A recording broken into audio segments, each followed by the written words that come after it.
नमस्कार दोस्तों, जय श्री राम। पिछले वीडियो में धर्म पर हमने चर्चा की थी। आज बात करेंगे जातियों की। जिस तरह से धर्म सबसे बड़ी समस्या बन गया है विश्व के लिए, उसको नहीं जानने के कारण लोग आपस में धर्म के नाम पर झगड़ा फसाद कर रहे हैं। जबकि धर्म शरीर का नहीं, अपने भीतर जो शरीर के भीतर जो चेतन स्वरूप है आत्मा, उस जीव के कल्याण के लिए जो मार्ग बताया गया है संतों महर्षियों ने, महापुरुषों ने, उस जीवात्मा के कल्याण के लिए धर्म का मार्ग अपनाया जाता है। उस परम तत्व परमात्मा को प्राप्त करने के लिए, अपने आत्म स्वरूप को का बोध करने के लिए धर्म का मार्ग अपनाया जाता है। तो उस पर हमने चर्चा की थी। आज दूसरी जो भारत की जो बड़ी समस्या है वो है जातियाँ। आज हम जातियों पर चर्चा करेंगे कि जाति के नाम पर जो आपसी टकराव, समाजों में एक दूसरे के प्रति जो द्वेष, नफरत फैली हुई है, दिलों में जो आग लगी हुई है एक दूसरे के प्रति, अगर उस पर हम चिंतन मनन नहीं करेंगे, बुद्धिजीवी समाज अगर उस पर चर्चा नहीं करेगा, विचार नहीं करेगा, तो धीरे धीरे हम आपसी टुकड़ों में बंटते बंटते धर्म के नाम पर तो भारत सिमटते सिमटते कहाँ तक पहुँच गया। जो भारत का जो अतीत का नक्शा देखो आप, सब टूटते गए, बिखरते गए, धर्म के नाम पर अलग होते गए। वैसे ही जातियों के नाम पर अगर हम ऐसे ही चलते रहे तो फिर गुलामी की तरफ बढ़ते जाएंगे। आपसी फूट और बिखराव जहाँ होता है वहाँ वो लोग राज करते हैं जिनमें एकता होती है। तो आज हम जातियों पर चर्चा करेंगे कि जातियाँ जन्म के कारण हर आदमी को कहीं न कहीं किसी न किसी कुल परंपरा में जाति में जन्म मिला है। तो जातियाँ है क्या? जातियों की राजनीति करने वाले सभी महानुभावों और समाज, अन्य समाजों के प्रति जो द्वेष पैदा कर रहे हैं, उन लोगों को मैं विशेष निवेदन करना चाहूँगा कि एक प्रश्न पर आप विचार करें कि क्या आपने अपने माँ बाप को खुद चुना था? क्या आपने तय किया था कि मैं अमुक जाति में जन्म लूँगा या मेरे माँ बाप यही होंगे? जब माँ बाप का चुनाव आपका नहीं है, आपका व्यक्तिगत चुनाव नहीं है, देवयोग से कहीं न कहीं जीव का कहीं न कहीं जन्म होता है, तो जिन जीवों से हमारे पूर्व जन्मों का कोई संबंध रहा है, कोई लेन देन रहा है, उसको चुकाने के लिए या चूकने के लिए आदमी अपने स्वभाव और कर्मानुसार उस परिवार का या उस कुल का हिस्सा बनता है, कहीं न कहीं उससे जन्म होता है। ऐसा हमारे संत महापुरुष और धर्मशास्त्र बताते हैं। तो जब इस बात पर विचार करो, जब आपका जन्म आपकी मर्जी से नहीं हुआ, जब आपने अपने माँ बाप को खुद नहीं चुना, तो फिर जन्म के कारण जो आपको कोई जाति मिली है उस पर घमंड या उस पर हीनता का भाव क्यों? ये आप जातियां हैं क्या? ये आपके पूर्वजों द्वारा जो जीवन यापन के लिए, पेट पालने के लिए जो काम धंधा अपनाया गया था, उसके हिसाब से ये जातियां बनी हुई हैं। न कि ये भगवान के घर से कोई सर्टिफिकेट दे के भेजा है कि आपकी जातियाँ, या आपके कर्मों के आधार पर समाज में एक, जैसे आज वर्तमान में जो ये काम धंधे के हिसाब से अलग अलग नौकरी पेशा में जो जातियां हैं, वही सिस्टम पहले था। आज उसका नाम बदल दिया गया। पहले जैसे 4 वर्ण बताए गए थे कि ब्राह्मण, क्षत्रिय, शूद्र और वैश्य, वैसे ही आज ये SC ST, सामान्य, OBC, ये क्या है? ये मनुष्यों को उस हिसाब से 4 जगह बांट दिया गया, क्योंकि काम धंधे के हिसाब से वर्ग बना दिए गए। लेकिन ये पहले भी तय नहीं था और ये आज भी तय नहीं है कि आप उसी जाति में जन्मे हो तो उसी काम धंधे को करोगे। ये कुरीति थी। बाकी वर्ण में भी ये व्यवस्था थी कि आप कहीं भी जन्मा हुआ आदमी, आप अपने पुरुषार्थ और अपने दम पर किसी दूसरे वर्ण का हिस्सा बन सकते थे। आपका चुनाव है, आप क्या काम धंधा करके जीवन यापन करना चाहते हो। तो वही व्यवस्थाएं पहले थी, वही आज हैं। आज अगर कोई पढ़ लिख के योग्य है तो वो आईएएस बन सकता है, चपरासी का लड़का भी। और वही चीज़ पहले थी, लेकिन बीच के काल में जो ये आरक्षण तय कर दिया गया कि अमुक जाति में जन्मा है वही उस जाति में काम करेगा। हमने अपने अपने जातियों को जन्मना के आधार पर उस जाति को तय कर दिया, लेकिन जाति और वर्ण में भेद रहा है। जातियाँ जन्म के आधार पर तय हैं और वर्ण हैं वो हमारे कर्मों के आधार पर तय होते थे, लेकिन हमने कर्मों को के आधार पर जो वर्ण बने थे, वर्ण और जातियों को मिक्स कर दिया।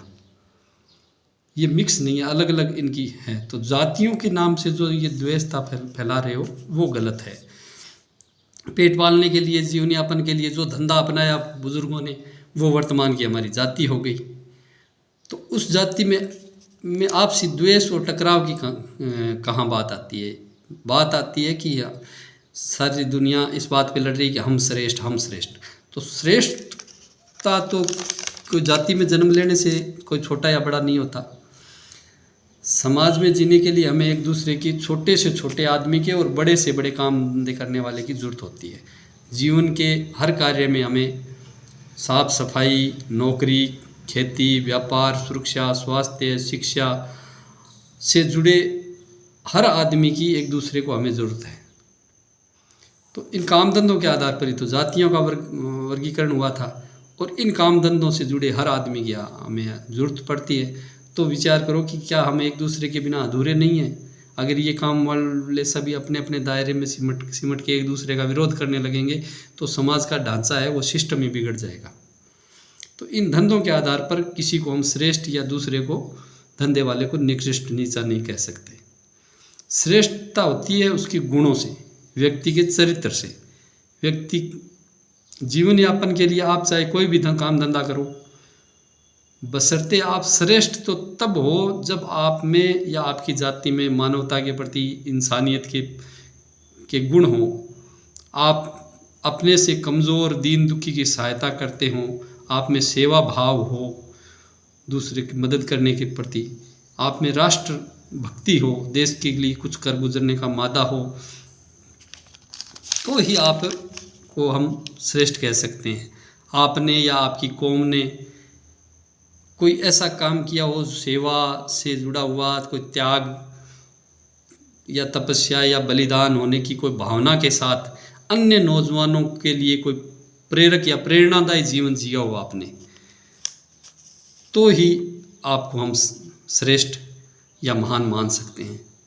अन्यथा तो क्या है, हर आदमी अपने परिवार के लिए, बच्चों के लिए भाग रहा है, तो परेशान है उसके लिए।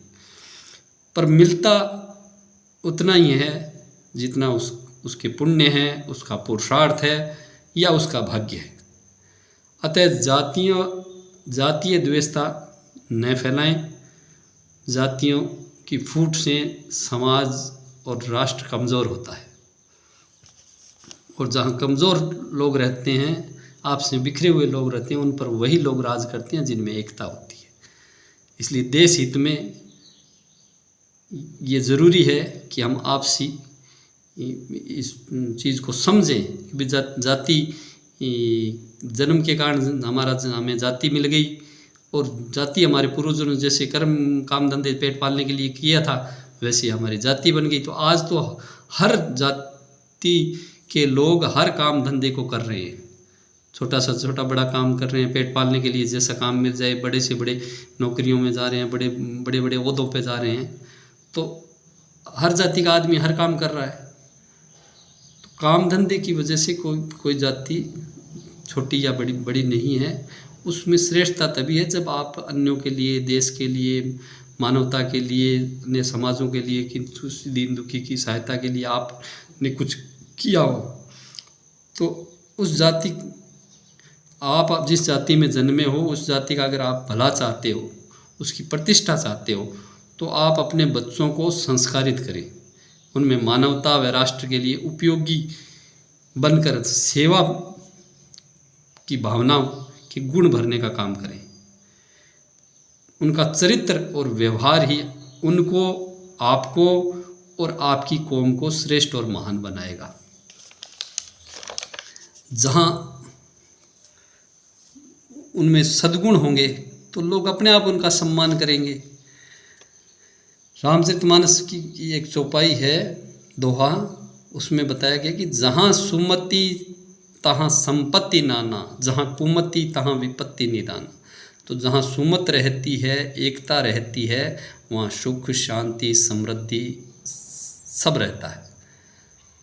और जहाँ कुमति है वहाँ विपत्ति और परेशानियों का पहाड़ आप पर टूटना, कष्ट और दुख निश्चित ही आएंगे आपके अंदर, कोई नहीं बचा सकता आपको। तो अतः आपको विचार करना है कि आप सद्गुणों को विकसित कर, देवत्व को जागृत कर इस धरती को स्वर्ग बनाना चाहते हो, या तामसी उपद्रवियों का साथ देकर दूसरे का धन हरण करना, दूसरों की स्त्रियों का हरण करने वाले राक्षसी प्रवृत्ति का आचरण करके इस देवभूमि भारत को नरक बनाना चाहते हैं। पर एक बात याद रखो, ये तो आपको स्वतंत्रता है कि आप क्या क्या करना चाहते हो, क्या कर रहे हो, लेकिन एक बात याद रखना कि वर्तमान में जो करोगे वो भविष्य में आपको और आपकी पीढ़ी को भोगना पड़ेगा, ये तय है। क्योंकि हम जो कुछ करते हैं वो घूम फिर के वही हमें मिलता है। इसलिए इस बात पर विचार करें। आपसी राग द्वेष जो जाति टकराव है उसको छोड़ें, और जाति की श्रेष्ठता, अगर आप अपनी कौम के लिए कुछ करना चाहते हैं तो वो आदर्श स्थापित करें कि आपने देश दुनिया के लिए, अन्य समाजों के लिए, मानवता के लिए क्या किया है। उनके लिए तो आप कुछ कर नहीं रहे, और अपनी जाति करके रहे, वो एक माहौल पैदा करके दूसरी जातियों से द्वेष भावना पैदा करके आप इस देश को कमज़ोर कर रहे हैं। तो देश कमज़ोर होगा तो आप भी कहाँ बचोगे।